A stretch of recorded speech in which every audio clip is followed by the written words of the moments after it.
माला हो गई, अब हमें क्या करना है? हमारा तो नियम था कि हमें एक माला करनी।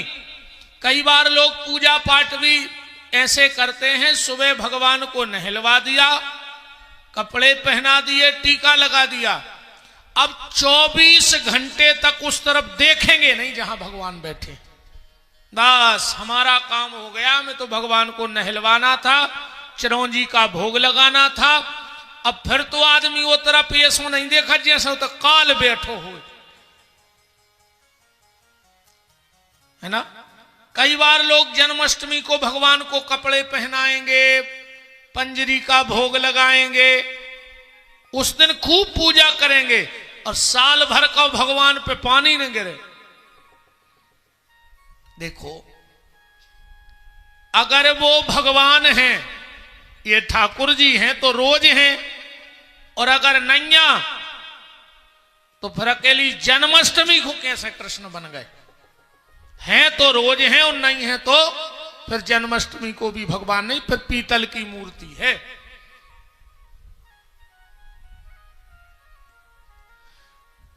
अपने जप से और पूजा से कभी संतुष्ट मत रहो। और तीसरा है दान, दान से भी संतुष्ट मत रहो। ये मत सोचो कि हमने इतना कर लिया तो बहुत हो गया। अध्ययन से, जप से और दान से कभी व्यक्ति को संतुष्ट नहीं होना चाहिए। ये जितना अधिक से अधिक कर पाओ उतना करो, और नहीं करोगे तो दिक्कत हो जाएगी। फिर क्या दिक्कत होगी? देखो, ध्यान से बात को समझना। अगर भोजन ना पचा, भोजन ना पचने पर शरीर में रोग बढ़ता है। बढ़ता है कि नहीं बढ़ता? इसीलिए मैं कई बार एक बात कहा करता हूं, आदमी को इतना नहीं खाना चाहिए जितना वो खा सकता है। आदमी को उतना ही खाओ चाहिए जितो वो पचा सकता है, तब तो बात ठीक है। आदमी इतना ही खाए जितना पचा सके, इतना ना खाए जितना खा सके। पैसा इतो ने कमाओ जितो कमा सको, पैसा इतो ही खर्च करो जितने कमाओ जितो खर्च कर सको। ज्यादा पैसा इकट्ठा करके क्या करोगे? देखो, चींटियों के द्वारा इकट्ठा किया हुआ अन्न, मधुमक्खी के द्वारा इकट्ठी की गई शहद और व्यक्ति के द्वारा इकट्ठा किया गया धन, ये दूसरे ही खाते हैं, इनके नसीब में नहीं होता है। अब तुम हाय पैसा, हाय पैसा, हाय पैसा, तुम ये दरवाजे से पैसा ले आए, औलाद पे ध्यान न दो, उन पीछे के दरवाजे से सीताराम। तुम इन क्वार्टरों में पैसा भरत रहे और औलाद पीछे के दरवाजे से दूसरों क्वार्टर लेते रही,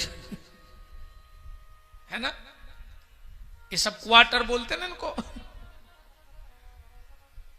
तुम बेईमानी का, लूट खचोट का पैसा ला ला के इस क्वार्टर को भरो, और अगर औलाद बिगड़ गई तो वो क्वार्टर में ही खर्च कर देगी तुम्हारी संपत्ति।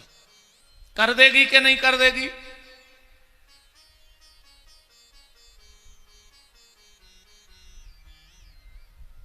तो पैसा इतना मत कमाओ जितना कमा सकते हो।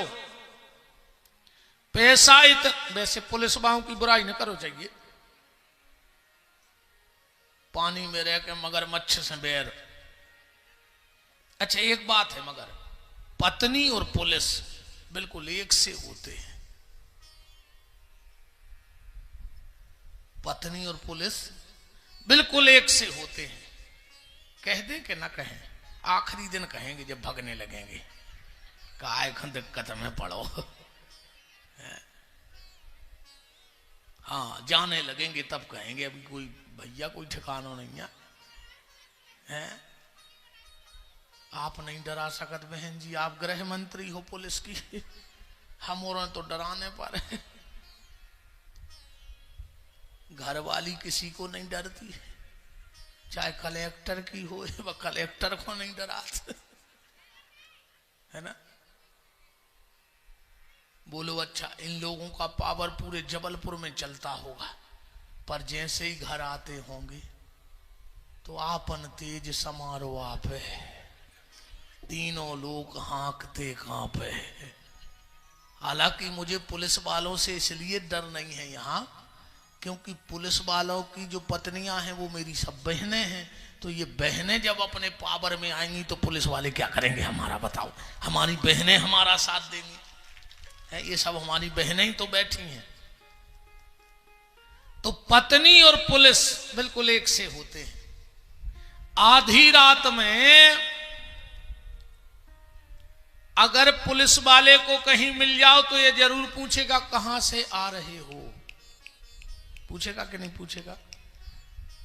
और रात में लेट घर आओ तो पत्नी भी पूछेगी कि कहां से आ रहे हो, है ना। अच्छा, पत्नी पति के जेब में पैसा नहीं देख सकती, गलत तो नहीं है। दुनिया में कोई ऐसा व्यक्ति नहीं हुआ जो अपने पत्नी की उधारी चुका देवे, चाहे वो खरबपति काहे न हुए। कभी भूल से पत्नी से पैसा ले लो 1500, तुम 1 करोड़ रुपया दे दियो घर वाली, पर बात जब भी लड़े तो जा जरूर कहे कि भाई हमारा 1000 नहीं दाए, है ना। वो चुकते ही नहीं, चाहे 1 करोड़ दे दियो। अच्छा, माताओं को इतनी खुशी तब नहीं होती जब उनको 1 करोड़ मिल जाए। सबसे बड़ी खुशी कब होती है, जब पति देव के कपड़े धोएं और अगर जेब में 10 को मिल जाए, ऐसो लगत है जैसे पूरे जबलपुर की प्रॉपर्टी अपनी हो गई हुए, है ना। वो अलग खुशी है। तो पत्नी पति के जेब में पैसा नहीं देख पाती, वो पुलिस वाले जनता की जेब में।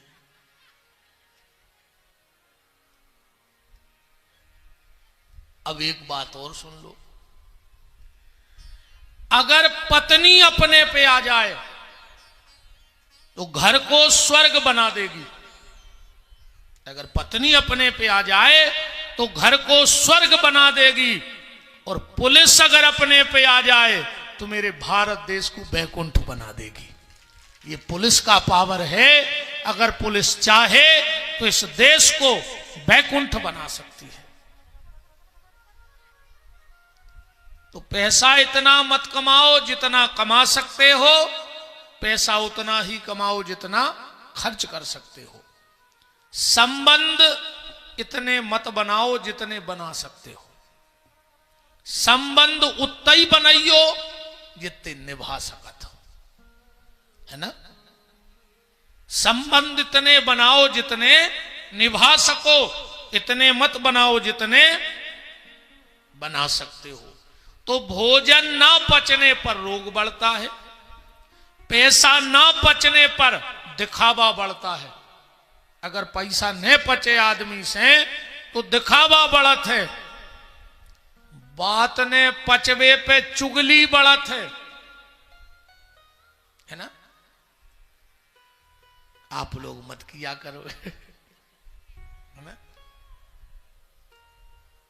किसी की बुराई मत किया करो, ये सबसे बड़ा पाप है। एक बार कबीरदास जी जबलपुर आए पापी ढूंढने के लिए। अब पूरे जबलपुर में घूमे पर पापी न मिला। बताओ, अच्छा पापी कौन बनना चाहता है? जैसे अभी हम कहें कि एक पापी हाथ उठा दो, उठाएगा कोई? कोई नहीं बनना चाहता। और अगर हम कह दें कि पुण्यात्मा हाथ उठा दो, तो पुलिस लाइन से 4 रेलगाड़ी भर जाए, इतने पुण्यात्मा है। कहा सब पुण्यात्मा को परमटलें घूम रहे। कबीरदास जी पूरे जबलपुर में घूमे पर एक पापी न मिला, तो उन्होंने लिखा कि कबीरा पापी ना मिला। कबीरदास जी बोले मुझे पूरी दुनिया में एक पापी नहीं मिला। बोले फिर कौन मिले? बोले निंदक मिले हजार। निंदा करने वाले हर घर में हर मोहल्ले में मिले। तो बोले अब तुम्हारा मत क्या है? कबीरदास जी बोले अब मेरा मत ये है कि एक निंदक के सर पे हजार पापियों को भार। एक निंदा करने वाला और 1000 पापी बिल्कुल बराबरी में तराजू पे आ जाते हैं। इसलिए कोशिश करो कि हमारे द्वारा किसी की निंदा ना हो। बहन जी हरो सुन लियो मन तुम ध्यान से, ठीक न 4-6 कॉलोनी की इकट्ठी हो गई, बैठ गई, फिर देखो तुम मजा।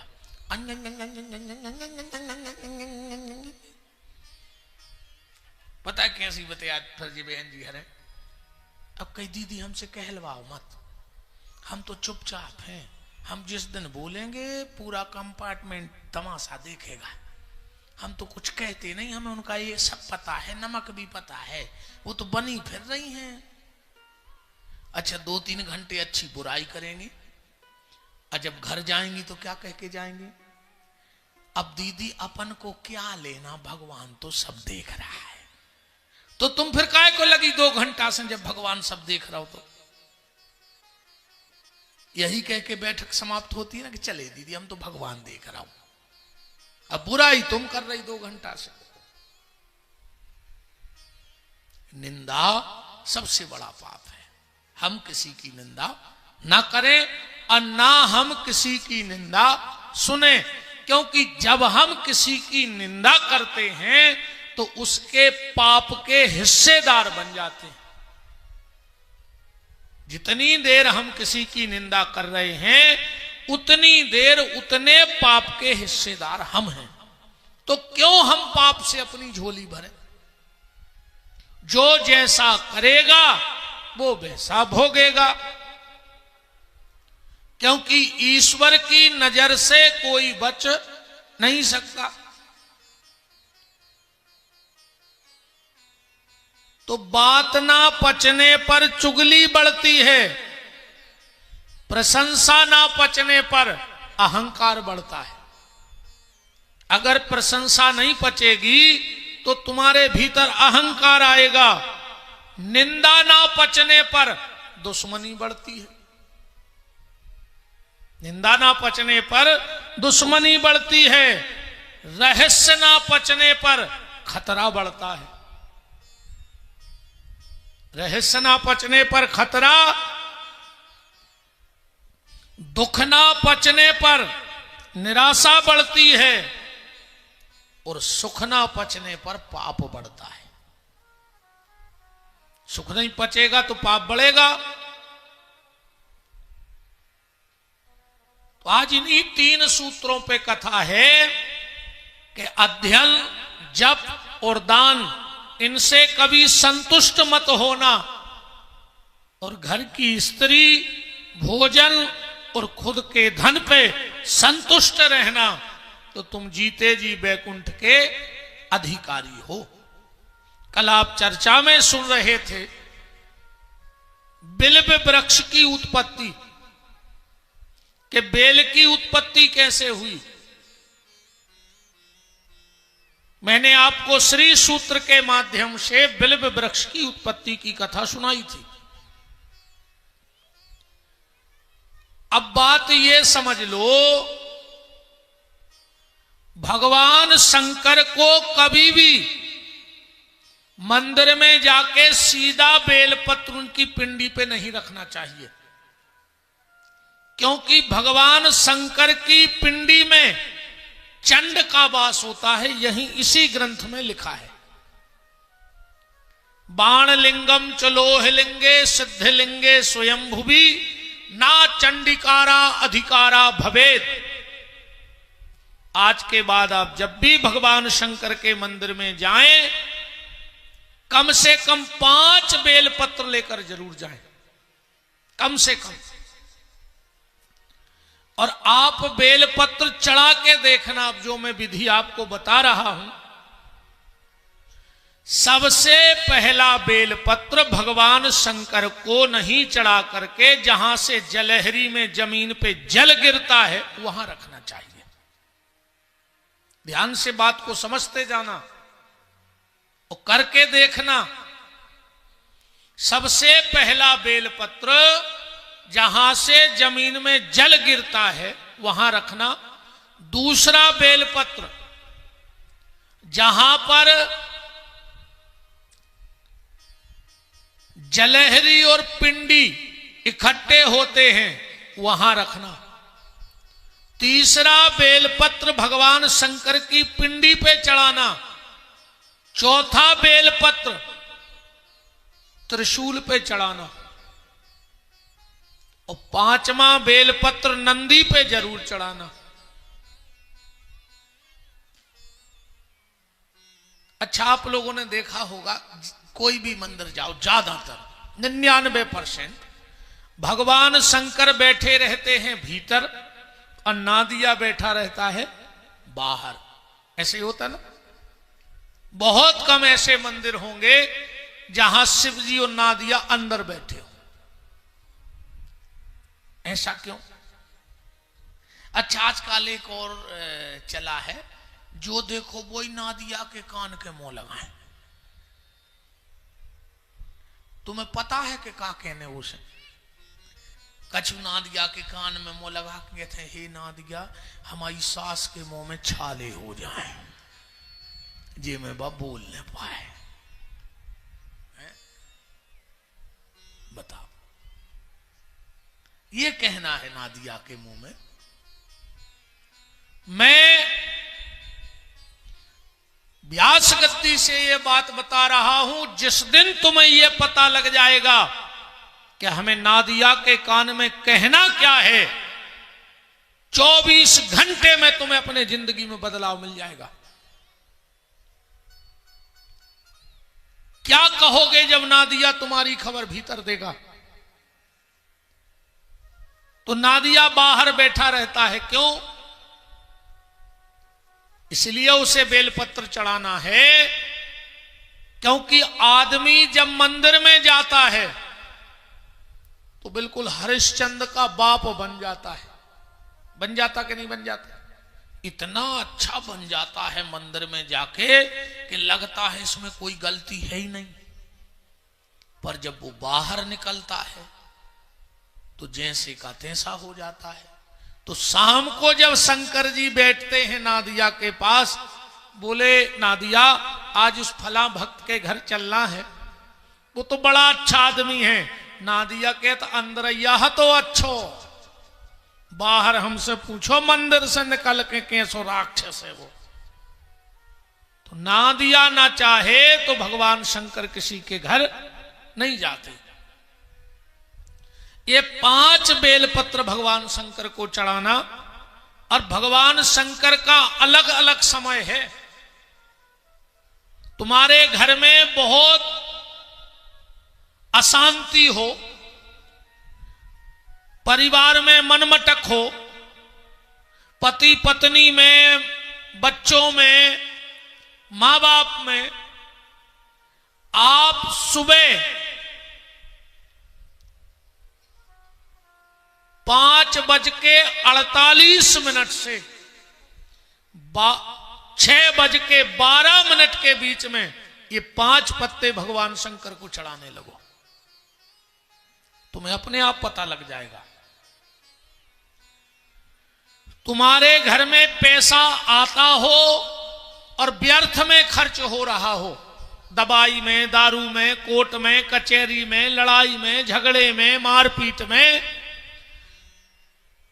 11:48 दिन के 12:12 के बीच में ये 5 पत्ते भगवान शंकर को चढ़ाने लगो।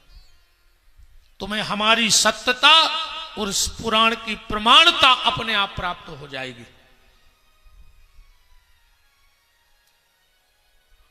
तुम्हारे घर में कलह हो, तुम्हारे घर में विवाद की स्थितियां बहुत बनती हो, शाम को 5:48 से शाम के 6:12 के बीच में भगवान शंकर को बेलपत्र चढ़ाने लगो। तुम सारे डॉक्टरों से परेशान हो चुके हो, पर ये नियम काम जब कर हैं जब भीतर छलने हुए ध्यान राखियो। अकुम कपट भरो हुए तो तुम तो बेलपत्री को पेड़ों काट के धरे आओ शंकर जी की मूड पे, कुछ नहीं होने। अगर भीतर पाप है तो फिर कोई उपाय काम नहीं करेगा तुम्हारे लिए, और अगर भीतर पाप नहीं है तो फिर तो खाली परमात्मा के हाथ जोड़ के सच्चे मन से पुकार लगा दो तो भी ईश्वर तुम्हारी सुन लेगा, वरना सुनने वाला नहीं है। अगर तुम दवाई खाने के बाद, इलाज कराने के बाद भी स्वस्थ नहीं हो तो 11:48 के रात के और 12:12 के बीच में भगवान शंकर को बेलपत्र चढ़ाने लगो, तुम्हें पता लग जाएगा। जब भी भगवान शंकर को जल चढ़ाने जाओ तो सीधा जल कभी भी भगवान शंकर की पिंडी पे नहीं चढ़ाना चाहिए। 3 बार जल पहले जलहरी पे चढ़ाना चाहिए। 3 बार जल जलहरी पे चढ़ाओ और जलहरी को सिंदूर लगाओ, रोली, और फिर भगवान शंकर को जल चढ़ाओ। एक बात और ध्यान से सुन लो, मंदिर से कभी भी जल का खाली लोटा वापस नहीं लाना चाहिए। हम जल चढ़ा के लोटा खाली ले आते हैं, कुछ ना मिले वहां एक बेल पत्र पड़ा हो वही डाल लो, फूल पड़ा हो, दूबा पड़ी हो, कुछ ना हो, चावल के दाने डालो, पर उस पात्र को कभी अपने घर में खाली मत लाओ। फिर देखो तुम भगवान शंकर की कृपा। और ये बात मैं इसलिए कह रहा हूं क्योंकि ये 14 साल का अनुभव है। दुनिया यहां की वहां हो जाए, पर सुबह भगवान शिव का अभिषेक होता है। 7, 7:30 बजे बैठना और 11 बजे तक भगवान भोलेनाथ का अभिषेक नित्य का काम है। आज जो भी कृपा उनकी है वो अभिषेक की कृपा है। अवगणदानी देवता है भोलेनाथ, जो कोई नहीं दे सकता वो मेरे भगवान शंकर दे सकते हैं। इसलिए समय व्यर्थ मत गमाओ, एक ही काम कर लो। बोले क्या? तेरा पल पल बीता जाए, मुख से जप ले नमः शिवाय। तेरा पल पल बीता जाए, मुख से जप ले नमः शिवाय। तेरा पल पल बीता जाए, मुख से जप ले नमः शिवाय। तेरा पल पल बीता जाए, मुख से जप ले नमः शिवाय। ओम नमः शिवाय, ओम नमः शिवाय, ओम नमः शिवाय, ओम नमः शिवाय। ओम नमः शिवाय, ओम नमः शिवाय। ओम नमः शिवाय, ओम नमः शिवाय। हरि बोल।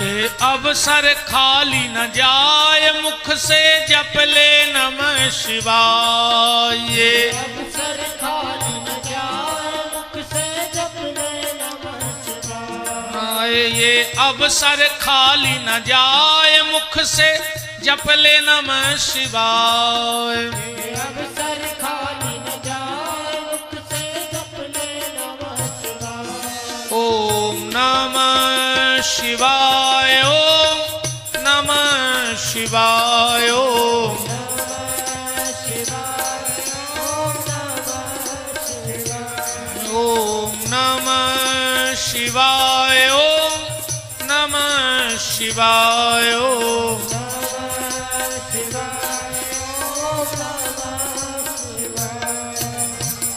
काशी विश्वनाथ की, महामृत्युंजय देव की। तो भगवान शंकर को बेलपत्र और जल चढ़ाने में सावधानी बरतें। पुराण में आया है, कृते रत्नमयम लिंगम त्रेतायाम हेम संभवम द्वापरे पादरम श्रेष्ठम पार्थवेतु कलयुगे। सतयुग में ऐसा पुराण में लिखा है कि सतयुग में स्वर्ण के शिवलिंग के पूजा का बड़ा महत्व था। सबसे ज्यादा फल सतयुग में सोने की पिंडी बनवाकर जो पूजन करता था उसको बहुत सबसे ज्यादा फल मिलता था। फिर द्वापर में पारे के शिवलिंग का बड़ा महत्व था। और त्रेता में यहां बिल्कुल स्पष्ट आया है, सतयुग में रत्न के लिंग, त्रेता में स्वर्ण, द्वापर में पारे और कलयुग में मिट्टी के शिवजी के पूजन का बड़ा फल है। पर एक बात और सुन लो, जितनी भी मेरी बहनें, कई बहनें रोज घर में पिंडी बनाती हैं शिवजी की। अगर घर में शिवजी की मिट्टी की शिव पिंडी बनाती हो तो एक गलती मत किया करो, वरना तुम्हें लेने के देने पड़ जाएंगे। अगर मिट्टी के शिवलिंग बनाती हो तो कीर्ति मुख जरूर बनाया करो। अगर कीर्ति मुख नहीं बनाओगी तो वो शिव की पिंडी तुम्हारे घर की सुख शांति को खा जाएंगी बैठी बैठी। ये कीर्ति मुख कौन है? एक बार क्या हुआ, ध्यान से सुनना। एक बार नारद जी पहुंच गए जलंधर के घर में। जलंधर राक्षस जो भगवान शंकर के क्रोध से प्रकट हुआ था, महाबली था। नारद जी ने कहा, जालंधर, मैंने त्रिलोक घूमा, सब जगह गया, पर मैंने जितना तेरा मकान सुंदर देखा उतना आज तक तो मैंने विष्णु का भी मकान नहीं देखा, बैकुंठ। जलंधर तो खुश हो गया, बोले चलो तो हम तुम्हें अपना शस्त्रागार बताएं। वहां गए, नारद जी बोले इतने हथियार तो रावण के यहां भी नहीं थे। बोले चलो तो तुम्हें अपना धनागार बताएं, पैसा कहां रखा है। नारद जी ने देखा, बोले जलंधर इतना पैसा तो कुबेर के पास भी नहीं है। ये तो फूल गया, बिल्कुल खुश हो गया, क्योंकि दुष्ट आदमी को तारीफ बड़ी प्यारी लगती है। हां, जो दुष्ट वृत्ति के लोग होते ना, उनकी प्रशंसा करते रहो। जलंधर ने कहा चलो और देख लो। तो फिर इतने में इसकी पत्नी दिखी, वृंदा। नारद जी बोले जालंधर, हर चीज में तू आगे है, बस एक चीज में फेल हो गया। बोले कहां? बोले जितनी सुंदर पत्नी शंकर जी के पास है, अगर वो और तेरे पास होती तो पूरे ब्रह्मांड में तेरी टक्कर का कोई दूसरा नहीं होता। अब नारद जी का तो काम ही है आग लगाना। जलंधर ने कहा इसमें क्या बड़ी बात, अगर मैं पत्नी के मामले में पीछे हूं तो आज ही शंकर की पत्नी मंगाए लेता हूं, वो मेरे घर में रहेगी। और इसने राहु को भेजा कैलाश पार्वती मांगने के लिए। उस समय भगवान शंकर समाधि में बैठे थे। इस राहु ने जाकर के इतने अपशब्द कहे पार्वती के लिए कि बीच में से कैलाश फट गया। और जैसे ही कैलाश फटा, एक भयंकर गण भगवान शंकर का प्रकट हुआ और इस राहु को खाने दौड़ा। जब कैलाश फटा, भगवान शंकर की समाधि भी खुल गई। भगवान शिव ने कहा, रुक जाओ, ये क्या तमाशा है, क्यों खा रहे हो इस राहु को? उस गण ने हाथ जोड़ के कहा, हे बाबा महाकाल, इसने मेरी मां के प्रति इतने अपशब्द कहे हैं कि मुझे क्रोध आ गया। भगवान शंकर ने कहा, क्यों राहु, तुमने ऐसा कुछ कहा? बोले कहा। क्यों? बोले जलंधर ने कहलवाया। तो भगवान शंकर बोले उस गण से कि एक बात बताओ, इसमें इसकी क्या गलती है? इसके मालिक ने जो संदेशा भेजा वो मैंने तुम्हें सुना दिया। अब मान के चलो तुम्हारा कोई रिश्तेदार चिट्ठी में तुम्हें गालियां लिख दे, अब पोस्टमैन आए चिट्ठी देने और तुम पढ़े लिखे ना हो और उससे कहो जरा इसको पढ़ दो, और पोस्टमैन पढ़ने लगे और तुम पोस्टमैन को मारने लगो, तो इसमें पोस्टमैन की क्या गलती? जो वहां से लिख के आया वो उसने सुना दिया। भगवान ने कहा, जाओ तुम, इसमें इसका कोई दोष नहीं, हम जलंधर से निपटेंगे। इस गण ने कहा, भोलेनाथ मुझे बहुत तेज भूख लगी है। भगवान शंकर ने कहा, अपने हाथ पांव खा लो। तो शिवजी के आदेश से इस गण ने अपने हाथ और पांव दोनों खा लिए। भगवान शंकर बड़े प्रसन्न हुए इस पर। बोले, व्यक्ति को अपना शरीर बड़ा प्यारा होता है और तूने मेरे आदेश से अपने हाथ पांव ही खा लिए, तो जा, मैं आज तुझे आशीर्वाद देता हूं। तू मिट्टी से बना है ना, जमीन से प्रकट हुआ है। तेरी कीर्ति संसार में व्याप्त होगी और तेरा नाम ही कीर्ति, और तेरा अकेला मुंह बचा है तो कीर्ति मुख नाम होगा। और मैं वरदान देता हूं, आज के बाद संसार में जहां भी मेरी मिट्टी का निर्माण होगा और अगर तुझे नहीं बनाया जाएगा तो मेरे गण उस घर की सुख शांति को खा लेंगे। इसलिए जब भी घर में मिट्टी की रुद्री बनाओ तो कीर्ति मुख जरूर बनाना। एक छोटा सा मिट्टी का गोला लेना और उस पर एक छोटा सा गोला बना के और रख देना, और फिर उनके साथ पूजा करना। फिर देखना आप भगवान शिव के पार्थिवेश्वर की पूजा का आनंद। क्योंकि भगवान शंकर की पूजा का भी नियम है, एक ध्यान से बात सुन लो, कभी भी घर में शंकर जी मत बनवाया करो। पहले किसी अच्छे विद्वान आचार्य से मुहूर्त पूछा करो। अगर शिववास नहीं होगा तो तुम्हें लेने के देने पड़ जाएंगे। भगवान शंकर की पूजा में शिववास का होना बहुत जरूरी है। और हम तो कहते पेन कागज लाए हो तो नोट कर लो, तुम घर में देख सकते हो शिववास, छोटा सा गणित है। ये लिखा, इसमें तो लिखा है और पुराणों में लिखा है, पर पंचांग में भी लिखा होता है। जो पंडित जी लोग पत्रा रखते ना पंचांग, उसमें लिखा होता है। ढूंढने में ज्यादा दिक्कत नहीं होगी। शिववास कैसे देखना चाहिए?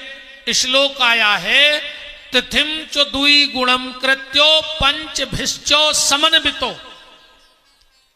जिस भी तिथि का हमें शिववास देखना हो, शंकर जी रहते 7 जगह, ध्यान से सुनत जाइयो। कितने जगह? 7 जगह। तो जिस भी तिथि का हमें शिववास देखना हो उस तिथि को दूना करो और उसमें मिला दो 5 और 7 का दे दो भाग। अब जो उसमें शेष आ जाए उससे शिववास निकलता है। एके नुबासे कैलासे, द्वितीय गौरी सन्निधौ, तृतीय वृषभारूढ़ा, चतुर्थे सभा मध्यमाम, पंचमे भोजने चैवो। अगर एक शेष आवे, भगवान शंकर कहां है? एके नुबासे कैलासे, कैलाश पे बैठे बिल्कुल तैयार, तुम बुलाओ भी आ जाए। अगर दो शेष आवे तो द्वितीय गौरी सन्निधौ, फिर माता पार्वती के साथ तुम्हारे घर आएंगे। तीन आवे शेष तो तृतीय सभा मध्यमाम, फिर पूरे परिवार के संगे तुम्हारी पूजा में रहेंगे। चार आवे एके नुबासे कैलासे, द्वितीय गौरी सन्निधौ, तृतीय वृषभारूढ़ा, चतुर्थे मध्यमा